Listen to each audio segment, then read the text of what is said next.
Il est 19 h. Yarana, merci d'être sur la première. Voici les titres de ce journal. Le prix des produits alimentaires en hausse de près de 6% en un an. Le pouvoir d'achat des plus démunis s'amenuise. Nombre de familles survit grâce aux associations. Près de 6 tonnes de déchets ramassés dans un dépotoir sauvage de Papeete. Le site est débarrassé de tous ces polluants grâce à l'association Project Ocean Rescue et des agents de la ville de Papeete. À 50 ans, Pascal Haïti veut être une élue de la République. La campagne de Gaston Floss, qui lui est toujours inéligible, passe de l'ombre à la lumière pour défendre les couleurs du Amouiteha. Elle défend, elle aussi, un statut d'État associé à la France. Pamela Otsenasek s'associe à Tauhitinena pour mener son combat. Et face à l'enseignante, un déçu de la France insoumise, Paul Bontour, veut un nouveau modèle de société. Ce candidat, inconnu sur l'échiquier politique, est notre invité. Autre inconnu au bataillon, Éric Zani, contrôleur aérien retraité. Il dit vouloir se battre pour les libertés. Profite-t-il de ce rendez-vous électoral pour se faire entendre ou a-t-il de réelles ambitions? Réponse avec lui dans un instant. Et enfin, les collégiens de Punaouia nous invitent au voyage. L'établissement met en valeur les langues du monde. Après le mandarin et l'espagnol, place au Reo Maohi. Le panier alimentaire des familles nécessiteuses se réduit de plus en plus. La faute, évidemment, à l'inflation qui n'épargne pas la Polynésie. 5,8%, un chiffre qui correspond à l'augmentation de l'indice des prix à la consommation sur un an. Beaucoup de familles agonisent et quand le porte-monnaie ne peut plus supporter les dépenses, elles se retournent vers le Centre d'information sur les droits des femmes et des familles. Un reportage de Sibel Plichard et Patita Savia. À 56 ans, Clotilde n'a plus aucune ressource financière. Elle a encore la chance d'avoir un toit, mais elle habite dans les hauteurs, sans moyen de locomotion. Toujours mariée à un homme qui a quitté Tahiti pour la France il y a 5 ans, elle peut réclamer son aide au nom de la contribution aux charges du mariage. Au début, ça a été, et puis pour quelques mois seulement, et puis maintenant, il ne me verse plus rien. Donc je suis ici pour demander de l'aide, pour pouvoir obtenir au moins quelque chose et pour pouvoir vivre normalement, quoi. Le contre-coup en fait, de la crise économique avec la hausse des prix en fait, depuis les 6 derniers mois, où on se rend compte que c'est difficile de se nourrir pour les familles, encore plus que l'année dernière. Le Centre d'information sur les droits des femmes et des familles offre principalement une aide juridique. Pour une aide alimentaire ou vestimentaire, le CIDFF se tourne vers les associations comme la Croix-Rouge ou ici le Secours catholique. Peut-être ça c'est trop court, mais avec autre chose. Quand c'est nous qui choisissons, on sait où on a disposé les tailles qu'elle demande, hein, c'est ça. Et là, qu'est-ce que vous cherchez? On cherche déjà les robes à sa taille. Les robes, je suis plutôt pauvre en robes. Sinon, j'ai plus vraiment de linge qui me va. C'est avec beaucoup de plaisir quoi, que j'accepte ce qu'on me donne. Quoi, hein. C'est beaucoup. Habituellement, le Secours catholique reçoit 6 à 7 personnes par jour. Mais au fil des mois, la demande a explosé. L'association peut recevoir jusqu'à 30 personnes au quotidien. C'est beaucoup, parce que c'est la maman qui vient ou bien c'est le papa, mais rarement le papa, c'est plutôt la maman. Alors, quand la maman arrive ici, elle a toujours 3 et plus d'enfants derrière. Vous avez besoin de la population pour apporter des dons? Bien sûr, nous avons besoin, parce que moi, je pense que ce n'est pas que notre affaire, hein, ce qui nous arrive, hein, c'est l'affaire de tout le monde. Face à l'augmentation des prix, accentuée par l'entrée en vigueur de la TVA sociale, le message des associations est clair. Seule la solidarité permettra à de nombreuses familles de survivre. Merci, bonne journée. C'est une vengeance personnelle qui est à l'origine de l'incendie de 3 maisons à Maupiti en avril dernier. C'est une victime d'agression sexuelle qui avait mis le feu à la maison de son agresseur avant que les flammes se propagent sur 2 autres demeures, dont la sienne. L'homme a écopé d'1 an et demi de prison. L'auteur de l'incendie a également été condamné à 8 mois de prison avec sursis pour dégradation de biens d'autrui. Toujours autant de dépotoirs sauvages dans les rues, dans les vallées et dans la montagne. Les bénévoles de l'association Project Rescue Ocean continuent de nettoyer sans relâche avec l'aide des communes. Aujourd'hui, c'était un ancien squat sur les hauteurs de la Mission, rempli de déchets de toutes sortes. Pompiers et agents de la ville se sont joints aux bénévoles. Un partenariat inédit dédié à la protection de la nature. Natacha Silagi, Nicolas Suir. Une bouteille de plongée enfouie ici depuis 15 ans, au moins. Une chaîne humaine de bénévoles pour transporter tôles, grillages et autres batteries. Des déchets ultra polluants jetés sans scrupule par des squatteurs et des passants, habitués à transformer le site en poubelle à ciel ouvert. Je trouve ça dommage de retrouver ça dans la nature, quoi. Là, vous avez du boulot ce matin. Ouais, clair. On a du boulot, ouais. Et encore, c'est pas fini. Comment on peut imaginer qu'on peut laisser des trucs comme ça aussi longtemps dans des endroits cachés comme ça. Et surtout qu'il y a beaucoup de monde qui viennent par ici et qui font du sport et tout. Donc du coup, ça pourrait bien les sensibiliser à nettoyer le spot en venant faire du sport et tout. Et après, quand ils voient qu'il y a autant de déchets comme ça démoralise aussi. Hein. Des habitués de la course à pied, effectivement ravis de l'initiative. Ouais, ça fait un peu peur. On se demande un peu comment c'est arrivé là, quoi. Mais en tout cas, c'est super ce qu'ils sont en train de faire, là, de nettoyer tout ça.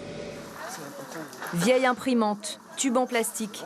Les bénévoles vont de surprise en surprise, mais assurent que leurs actions éveillent les consciences et qu'il faut continuer de sensibiliser sur le terrain, chaque jour. Oui, l'éveil de conscience se fait en passant à l'action. Je pense qu'il faut être vu, sensibilisé et surtout pas être moralisateur. C'est pas notre objectif, c'est vraiment de sensibiliser et d'expliquer pourquoi on fait ça. Il y a beaucoup de héros chez nous, hein, c'est pas loin de chez nous, c'est notre montagne.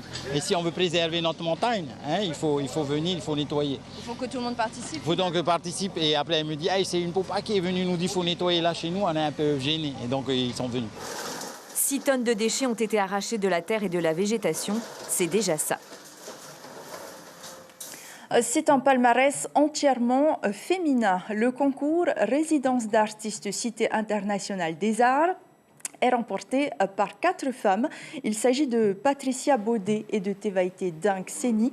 Ces artistes peintres sont admises au programme Résidence de 3 mois. Leia Changsoy, une réalisatrice de court-métrage, et Tita Wapeu, auteure à l'engagement éminemment politique, bénéficient, elles, du programme Résidence de 4 mois. Elles seront aussi logées et bénéficieront d'une bourse de plus de 190 000 francs pacifiques par mois. Il ne s'agit pas juste d'aller à Paris, il faut avoir un véritable projet artistique pour gagner sa place, précise le ministre de la Culture. Mais avant, on écoute Tevaïté Dinkseni. Ils sont interrogés par Mereini Gomblin et Teiva Ribé. J'ai vraiment très hâte justement de découvrir tout cet univers artistique. Et je connais peu Paris, à part le Louvre et la Tour Eiffel. Voilà, je n'ai jamais vraiment visité Paris. Donc c'est vraiment une opportunité incroyable pour me développer artistiquement et, voilà, et revenir rempli d'expériences, de rencontres. Voilà. Il ne s'agit pas juste d'aller là-bas, de passer 4 mois à Paris, il faut avoir un véritable projet artistique. Donc c'est sur ces dossiers artistiques qu'on a beaucoup échangé et c'était très intéressant de voir les points de vue que l'on pouvait avoir entre justement la Cité des Arts et nous qui sommes ici, la manière dont eux voyaient la candidature de ces personnes dans le cadre de cette Cité internationale. C'était très enrichissant et je pense que les choix que nous avons faits ont été quand même, d'abord ont été consensuels. Et je pense que ce sont des choix artistiques qui peuvent être valorisants pour les personnes d'abord, mais surtout valorisants derrière pour la Polynésie. Et sachez qu'en Polynésie, une 50aine d'artistes possèdent une carte professionnelle. Tous auraient pu candidater, mais seuls 10 dossiers ont été déposés cette année, contre 5 l'an dernier. Et sans transition, nous ouvrons notre rubrique spéciale élections législatives.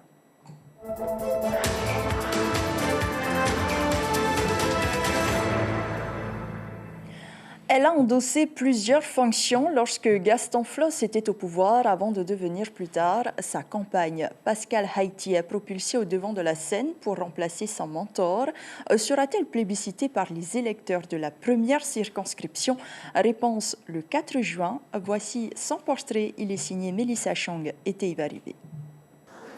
Son visage est déjà bien connu du public. Pascal Haïti est candidate à la première circonscription. Originaire de Nukuhiva, elle y fait toute sa scolarité. Elle rejoint ensuite Tahiti pour être secrétaire médicale à l'hôpital de Mamor, puis à la clinique Cardella. Sa vie professionnelle évolue lorsqu'elle rencontre Gaston Floss. En 2001, j'ai été élue à l'Assemblée et la même année, il m'a nommée ministre de l'Artisanat. Vraiment, je suis contente parce que j'ai beaucoup appris. Et grâce à lui, j'ai eu beaucoup d'opportunités dans des secteurs que j'ignorais. Et je crois que j'ai beaucoup apporté pour mon peuple, pour le peuple marquisien. Sous les couleurs du Amuitahir'a Otenun à Maori, Pascal Haïti veut instaurer un nouveau statut, celui d'État souverain associé à la France. Pour Gaston Floss, savoir sa compagne candidate aux élections législatives est une fierté. Elle travaille énormément, elle me seconde beaucoup.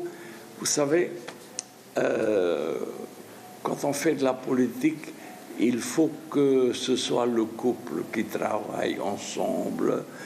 Et que si c'est une femme, que le mari soit d'accord. Si c'est un mari qui fait de la politique, que la femme soit d'accord. Parce que c'est un travail de pratiquement 24 heures sur 24. Au quotidien, quand elle n'est pas au bureau, Pascal Haïti est au marché de Papeete. Au menu, produits locaux et poissons frais. Elle est comme tout citoyen, quoi. Voilà. Même peut-être un jour elle sera députée, elle viendra toujours dans le marché parce qu'on la connaît très bien. Être candidat, c'est aussi aller à la rencontre des administrés dans les quartiers. Pascal Haïti compte bien se hisser sur le siège du député de la première circonscription pour défendre les idées du parti Orange, dernière étape de son parcours politique. Pascal Haïti qui se présente dans la plus grande circonscription électorale. Ils sont 9 au total. Face à elle, le Benjamin de cette élection, Temat Eilegaï, candidat du Tavini Huir Atira, Jackie Briand pour Heyoura Les Verts, Jean-Paul Terran sans étiquette, Wilfred Cadusto, sans étiquette également, Nicole Bouteau pour le Tapura Huir Atira, Félix Tokorangi, candidat du parti Aherea Purinetia, Tauhiti Nena pour le Hauma Ohiti Ama et enfin Laurence Piercy qui représente le parti animaliste. Et lui s'est plus ou moins fait connaître au sénatorial de 2020. Paul Bantour se présente aujourd'hui aux élections législatives. Yorana. Yorana, Yata, Merci. Yorana la Polynésie. Merci d'être sur Polynésie, la première ce soir.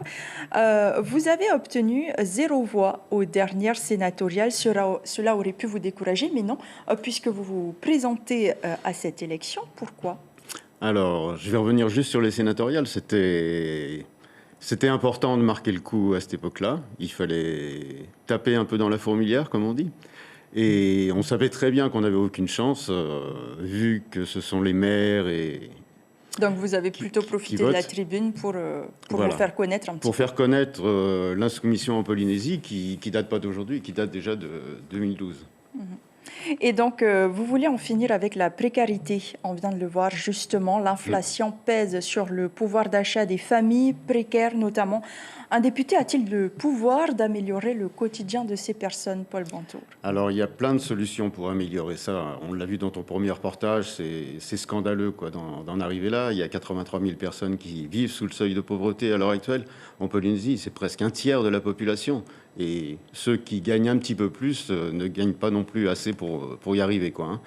Ou pour accéder à la propriété, ou en tout cas pour nourrir décemment leur famille. Avec nous, c'est simple, il y a des mesures drastiques qu'on mettra en place. C'est la redistribution des richesses, la création d'emplois, parce que pour avoir des richesses, il faut créer des emplois. Et il faut arrêter de financer des projets pharaoniques qui ne servent à rien. La défiscalisation, par exemple, ça sera pour les petites pensions, pour les artisans, pour les petites entreprises. Mais donc plus, fermer mais plus les pour portes les aux grandes grands sociétés. investisseurs. Fermer les portes aux grands investisseurs, c'est ce que vous souhaitez. Voilà, ça sert à rien. Ça sert à rien. Ça n'apporte pas d'emploi. On l'a vu dans l'hôtellerie, par exemple. À chaque fois, on crée des hôtels. Ils ferment au bout de quelques années. On licencie les gens qu'on a embauchés avec des subventions du territoire. Au bout du compte, qui perd ? Où sont passés tous ces millions ? Pour l'instant, des milliers de personnes travaillent dans les hôtels de Polynésie. Vous parlez de création d'emplois, comme vous souhaitez aussi l'augmentation du SMIC, des retraites, l'instauration d'une caisse de chômage, ce qui relève en fait de la compétence du pays. Est-ce que vous ne vous êtes pas trompé un petit peu d'élection? Pas du tout, pas du tout. Là, c'est des élections nationales. Nous sommes alliés avec la France Insoumise, avec la NUPES, qui ont toutes les chances de passer en tête, d'avoir la majorité à l'Assemblée nationale au prochain scrutin. Là. Donc avec eux, c'est avec eux qu'on va travailler. Nous, on sera dans leur rang. On l'a toujours été. Même si vous n'avez pas été investi par le parti. Même si nous n'avons pas été investis par la NUPES. Ça, bon, je pense que maintenant tout le monde connaît le fond du problème. Des wagons qui se raccrochent à la locomotive. Nous, on est là depuis le début. On défendra bec et ongles les Polynésiens sur les questions prioritaires qui sont la précarité, l'insalubrité et le travail. Et pour terminer, vous souhaitez vous aussi interdire le cumul des mandats. C'est également ce que propose le parti Ahirea Porinetia. Alors dites-nous pourquoi les électeurs de la 2e circonscription devraient-ils voter pour vous plutôt que pour Nicole Sanquer, par exemple? Nous, on défend des idées de gauche, tout simplement, depuis des années. Ça fait 40 ans qu'on est gouverné par des gens de droite et on voit le résultat, on est dans le mur. Donc, je voudrais juste un dernier petit point, si tu me laisses, c'est que nous appelons à voter pour Jackie Briand dans la première. D'accord. Qui est allié avec nous. Pour le parti Heira l'hiver. Et dans la 3e, nous appelons à voter pour Gilles Tato. Ça c'est dit. Merci beaucoup, Paul Bantour, d'avoir été notre invité. Merci, Polynésie Première. Ce soir. Et je vous propose de regarder avec nous le portrait d'une de vos adversaires. Il s'agit de Pamela Otsenasek. Elle fait de la politique depuis 2012 auprès du parti Tahiti Tauapi, présidé par Kito Brown Ortega. Mais pour cette échéance électorale, elle rejoint le parti Hauma Ohiti Ama pour défendre ses valeurs. La jeunesse et la lutte contre les violences seront ses priorités. Mélissa Chang, Patita Savia. Née à Af-Ahiti, Pamela Otsenasek a grandi à Papara. Enseignante depuis 27 ans, elle est aujourd'hui candidate pour la 2e circonscription. C'est auprès du parti Tahiti Tauapi qu'elle a fait ses armes en politique depuis déjà une dizaine d'années. J'ai eu l'occasion de travailler au sein de la circonscription numéro 2 en tant qu'enseignante spécialisée, donc pour les enfants, les élèves à besoins particuliers. J'ai eu l'occasion de travailler au RSMA également et au collège Onsekpa de Punaouia avant d'arriver en milieu carcéral. Le milieu carcéral, son père Jaros Otsenasek le connaît bien en tant que gardien. Pamela marche d'ailleurs dans ses pas. Son père a longtemps œuvré en politique avec discrétion. Quoi qu'elle fasse, elle pourra toujours compter sur moi jusqu'au bout. Même quel que soit le domaine, je saurai toujours lui dire ce qu'il faudrait faire, surtout pour les plus petits, les plus démunis, les plus vulnérables. C'est plutôt là qu'il faut se pencher, cette population qui souffre. Pamela Otsenasek veut impulser le changement, la jeunesse est sa priorité. Elle veut notamment mettre en place un centre de désintoxication pour les jeunes, ainsi que des centres d'accueil pour les enfants dans le besoin. Nous constatons que les jeunes passent des combats de rue aux armes blanches et là on passe aux armes à feu. Alors je déplore également toutes les addictions. On parle d'un grand fléau en Polynésie, l'alcool, la drogue, le trafic de drogue et bien sûr toutes les formes de violence. La population polynésienne est donc au cœur de ces projets politiques. Aujourd'hui, c'est vraiment très important, avec mon équipe, de venir à la rencontre de chaque personne, de chaque citoyen. Pamela Otsenasek représente aujourd'hui le parti Hauma Ohiti Ama, présidé par Tauhiti Nena. En se présentant pour la 2e circonscription, elle espère sortir de sa zone de confort pour défendre ses idées. Et face à elle, Eric Zani, qui se dit candidat de Debout la France. Eric Zani, Yorana. Yorana. Merci d'être sur Polynésie la première ce soir. Alors, vous vous dites candidat de Debout la France, de Nicolas Dupont-Aignan. Alors, c'est une petite erreur. Je suis candidat de l'Union pour la France, qui regroupe les Patriotes, dont je suis le référent en France, en Polynésie, je veux dire, Debout la France de Nicolas Dupont-Aignan et Génération Brexit. Ok. Donc moi, je suis représentant des Patriotes Ok. au sein de l'Union. Pas exactement de Debout la France. Voilà. Donc, mais si vous êtes élu, vous siégerez dans quel camp? On va dire souverainiste de droite. Donc je serai à droite. Et vous êtes inconnu au bataillon, je le disais donc dans les titres. Pour cette élection, pensez-vous réellement avoir une chance d'être élu? Je ne suis pas Madame Soleil, j'espère, mais j'en suis pas certain, parce que c'est vrai qu'il y a 3 semaines, personne ne me connaissait. Mais ce qui est important, c'est déjà de montrer qu'on existe localement, parce que déjà le parti que je représente n'existe que depuis 4 ans, et puis de montrer notre message. L'important, c'est le message qu'on veut passer, les valeurs qu'on veut passer. Et qui est donc votre message? La première chose, c'est sortir de l'Union européenne, mais ça ne concerne pas trop les Polynésiens. J'ai remarqué en discutant que beaucoup prennent ça de loin. Après, nous, c'est la liberté, la démocratie et le social. Et concrètement, pour les Polynésiens, ou en tout cas pour la Polynésie, qu'est-ce que vous proposez? Oh, beaucoup de choses.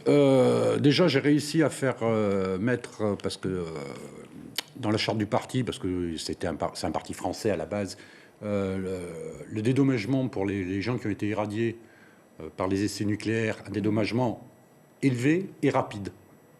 C'est déjà important. Ça ne concerne pas les Polynésiens, là? Ça en concerne. Dans les dédommagements que vous évoquez là? Oui, ça en concerne. Après, qu'est-ce qu'on va faire pour les Polynésiens? De toute façon, pour moi, la Polynésie est une partie intégrante de la France. Donc, bien entendu, il faut développer de façon cohérente pour ici tout ce qui est l'éducation, la défense. On voit que le Haut-Saria, c'est lui qui est chargé de s'occuper de la protection des frontières, de la pêche, de tout. Qui détient les compétences régaliennes. C'est eux qui détiennent les compétences. Quand on voit malheureusement la base navale et la base aérienne qu'on a, ça fait un peu pitié. J'imagine si les États-Unis ou la Chine ou un autre grand pays avaient les mêmes bases. Quand on voit que nos douanes n'ont plus de bateaux depuis des années. Donc vous souhaitez renforcer les effectifs? Renforcer les effectifs, renforcer les moyens, donner de l'argent, mais que ce soit ici ou au niveau français, pour que tout le service public soit convenablement défendu, parce qu'il est bradé depuis de longues années. Alors, par exemple, sur la protection de l'emploi local, c'est un sujet qui est souvent évoqué durant cette campagne. Quelle est votre position? Partagée. Beaucoup de gens ont évoqué le statut de citoyen polynésien, qui quelque part me pose un problème personnel, philosophique, parce que qu'est-ce que c'est qu'un Polynésien? Et après, est-ce qu'on doit segmenter la population? C'est ce qui est arrivé en Nouvelle-Calédonie, par exemple. Oui, mais parce qu'ils voulaient l'indépendance de la Nouvelle-Calédonie. Ça avait été fait pour pouvoir changer le quorum électoral. Ils ont fait 3 référendums et 3 fois la Nouvelle-Calédonie restait française. Mais ils ont la citoyenneté calédonienne. Oui, mais parce que ça avait été fait en amont de façon politique pour amener la Nouvelle-Calédonie à l'indépendance. Moi, je crois viscéralement à la grandeur de la France et à l'union de tous les territoires français au sein de la nation française. Donc après, oui, la citoyenneté polynésienne, j'en ai discuté. Qu'est-ce que c'est la citoyenneté polynésienne? Est-ce que c'est un problème de temps de séjour, un problème de naissance, un problème de sang? 10 ans, par exemple, si nous prenons exemple sur la Nouvelle-Calédonie, 10 ans pour vous, ça paraît peu ou Ça paraît trop? peu ou long. Comme j'expliquais l'autre soir, moi, quand je suis revenu en 2010, j'avais vécu ici, puis j'étais reparti. Je suis revenu en 2010, ma fille est née en 2011. Donc moi, j'étais pas polynésien et ma fille l'était. C'est curieux quand même. Merci beaucoup, Éric Zani, d'avoir été notre invité ce soir. Vous étiez donc le dernier candidat que nous recevons sur ce plateau avant le premier tour fixé au 4 juin. Et avant de clore ce chapitre, je vous rappelle qu'ils sont 10 à prétendre à la fonction de député dans la 2e circonscription. Face à vous, Éric Zani, Jonathan Tariha pour le Amuteira, Charles Adjie représente, lui, le Rassemblement national, Nicole Sonker pour le parti Aherea Purinitia, Steve Chayou pour le Tavini Huir Atira, Sandra Manutei Levi Agami de Purinitia Atu, Tati Salmon porte les couleurs de Heyura Liver, Pamela Otsenasek donc pour Hauma Ohiti Ama, Paul Bantour sous l'étiquette de Purinitia Insoumise et enfin Tepuaror Iter Itei pour le Tapura Huir Atira.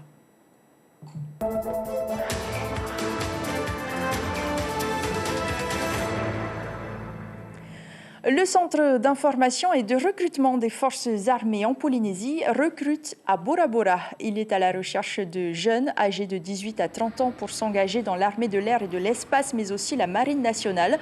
Hier, 35 volontaires se sont présentés. Une première sélection a été faite à l'issue des tests psychotechniques et les candidats admis ont passé leur visite médicale avant de se soumettre aux épreuves physiques. À deux paroles de candidats, les tests n'étaient pas si simples. On écoute cette réaction recueillie par Rosanam Eihuta. En fait, c'était des cubes. Il y avait 4 cubes et il fallait trouver la bonne réponse. C'était dur. Mais après, à la suite, ça va, ça a été. Il y a aussi de travail ici. C'est mieux aussi de partir pour chercher du travail. Il y a l'armée, trouver des métiers pour devenir sur les faire notre travail.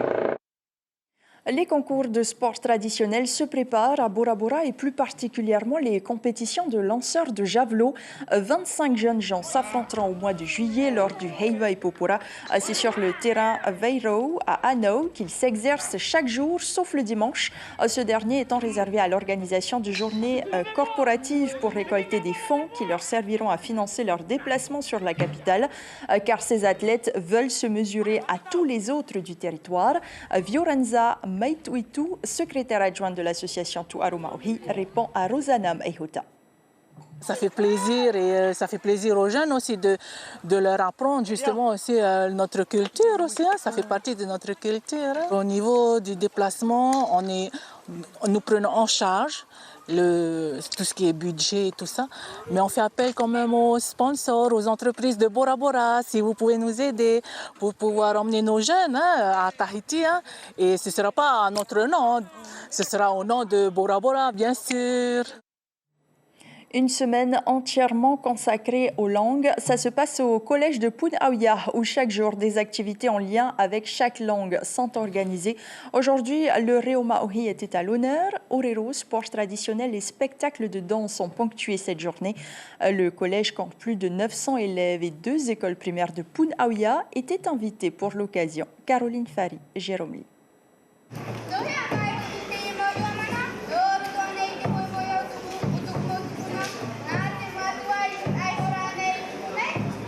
L'art déclamatoire ou comment approcher la langue tahitienne sans pour autant la maîtriser. Une belle performance pour Kahili, pourtant capable de raconter son orero.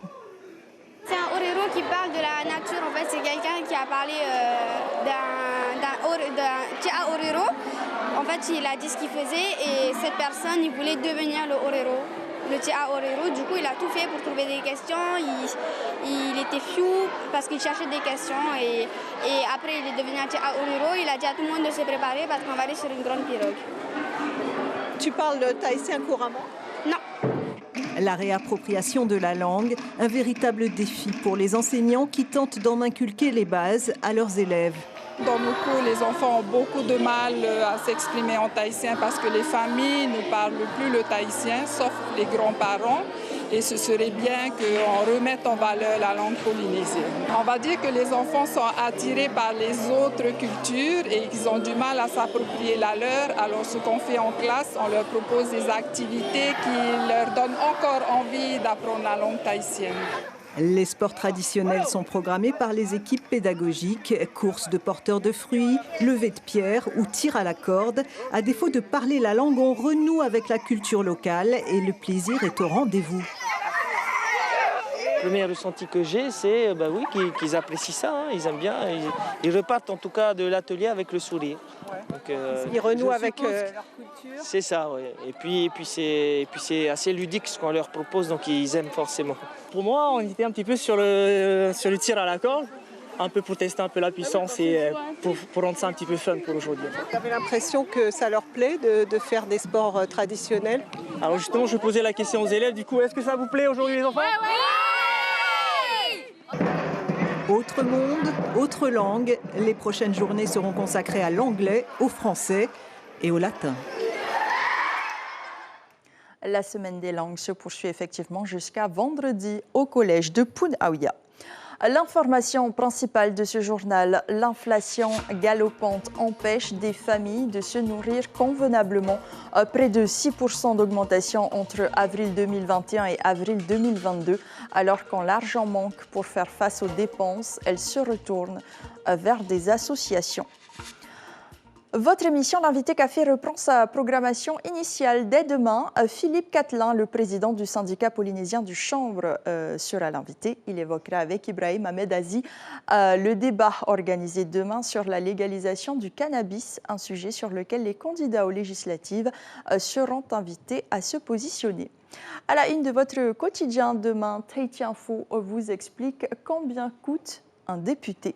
À suivre sur la première, votre série américaine SWAT, puis une série française. Merci pour votre fidélité. Très belle nuit. Portez-vous bien et à demain.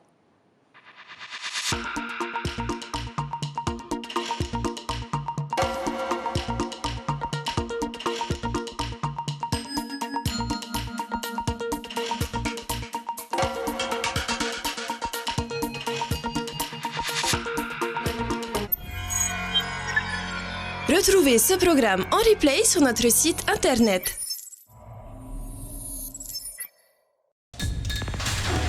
L'information en continu sur Polynésie la première, internet et réseaux sociaux.